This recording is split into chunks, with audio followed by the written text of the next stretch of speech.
So the next thing that I wanted to talk to you about is because you were talking about women and their body image, and that kind of links in with what you were saying about you being able to take yourself through the kind of health and fitness route when it came to your blood pressure and stuff. Is that because I was somebody who was always quite slim, and I never had to exercise. My weight would go up and then it would come down. But I would never put on so much weight that I would need to worry about it. And if the weight went up, I knew it would go down. If it went down, I knew it would go up. And so when I got to my late 40s, I actually started developing this menopause. And I didn't understand what it was. And I didn't understand quite what to do or how to try and do anything about it because I'd never had to deal with it before. And the thing was that in that time I also found that I had fibroids, so the fibroids play a part in all of that. But there was a point that I felt like I wanted to be sure that what was there was not just the fibroids. So if there was about me needing to sort something out with my stomach, then I needed to sort that out.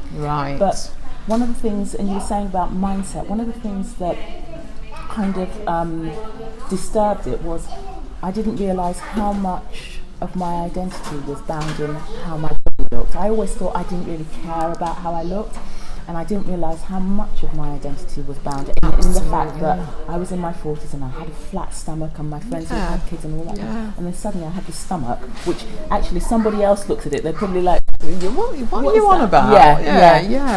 For me, it took a long time for me to kind of get used to the fact that I'm of an age where weight doesn't go off the way that it used to. So if someone like me, you know, who suddenly had an image about herself and then suddenly had to cope with this new body that she's having, and it's about menopause and can't do anything about it, and they came to you, what would you be doing with that? Basically, I would be asking the woman, what is it they see? What is it that the outcome? What would they like? What are you looking for? You know, what is it that you dislike? Well, I don't like my stomach. So you're looking for a flat stomach. Is that what you're looking for? Well, yes. But you know, that's not something that we can hit straight off. We have to put a program together that is going to work the whole body to get you to achieve the look that you want. You know, and there are some women that come to me that actually they're quite curvy, and they actually but they just want to be more healthy. And that's fine also. So I guess it's about looking at where they want to be physically, but linking in the mindset and just making sure that they don't have unrealistic expectations based on a false mindset. I mean, I've had women come to me that have said, I want to lose a stone. I've got an event coming up in the next 2 weeks and I want to lose a stone. Well, that's not realistic. With all the best will in the world, that is not realistic. I could probably get you to lose, I could get you to lose half a stone, you know, but that's like really pushing it, but that's not realistic. So it is about being realistic. It is about as well supporting the women to embrace who they are, you know, and eventually arriving to what they want to achieve, their outcome. So the important thing is about being able to embrace who you are, no matter what you look like. And then look at health and fitness as opposed to the need for a flat stomach, and health and fitness. And I mean, if that is somebody's aim, you would do that, but in a healthy way. Because it really is about health, you know. I mean, there's some women out there that are not larger than I am, and but they are so healthy. They can do yoga, they can put themselves in positions that, you know, there's a lot. Do you know what I mean? So but to look at them, people might actually judge them and think, but actually they're quite healthy.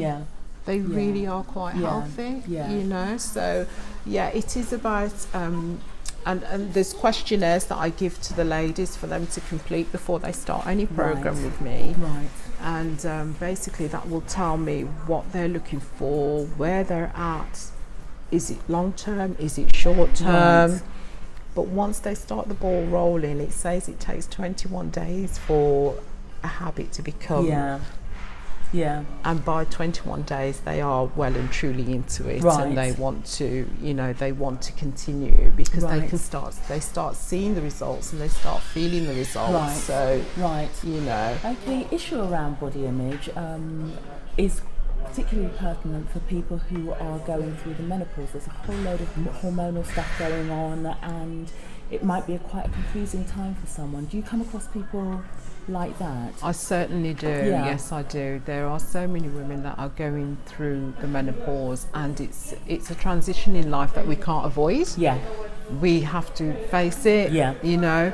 And what I find, what was quite surprising actually, was the amount of women that I came across that were actually going through the menopause but didn't realise they were going through the menopause.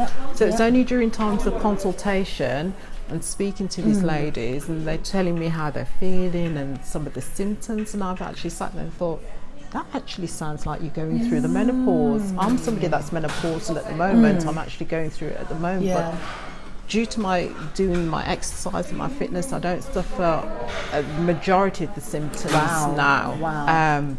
But so it's one of those areas that it doesn't need to bog you down.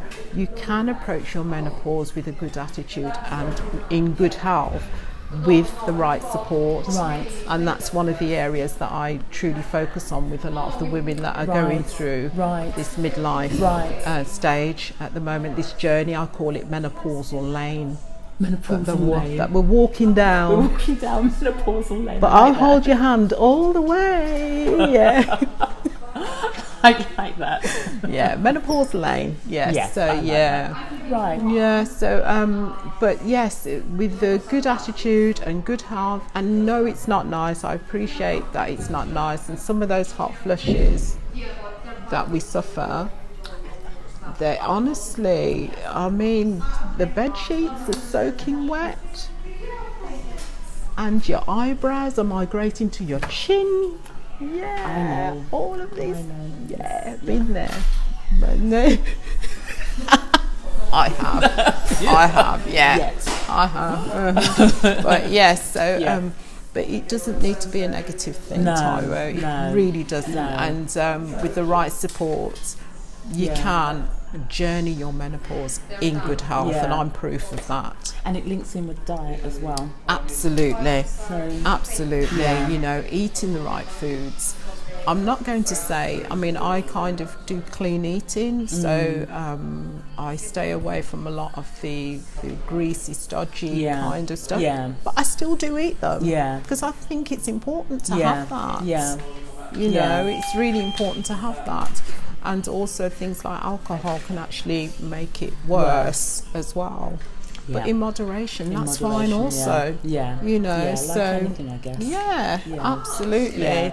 So that's another area that I like to focus on, working with women and supporting them to journey their menopause in good health. Because it is possible. So how is it that you work? You have different kinds. Do you have a specific program or different kinds, or it just depends on the person? It depends on the person. There are several online programs that are available. And at the moment, I'm working with a group of women. We've got the 21-day fixed program, for instance. That's an online program that is different programs of exercise. So somebody may not like to do anything high impact, but they may like to do, say, Pilates or yoga or something low impact. And then there's also a 21-day nutritional plan that goes alongside that. That is geared up around the client's needs.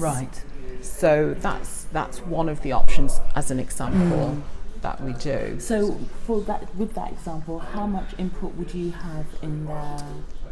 Oh, it's one-to-one coaching. Right, okay. Yeah, so it's then they go one-to-one online coaching. and they do. They go online. There's a support group, and they log on to the program. But before we even get to that part, you would need to complete a questionnaire, and you'd need to apply because I need to know that this person is serious about their health. They really do want to make the changes, and the questionnaire is quite detailed. Right. So yeah. Right. Okay. Yeah. Okay.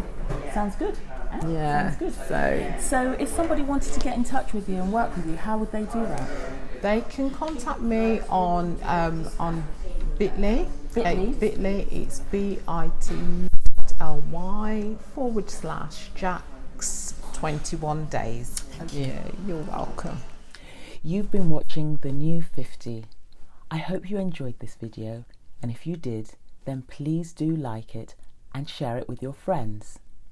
Don't forget to leave a comment below. And finally, if you haven't subscribed yet, then please do so.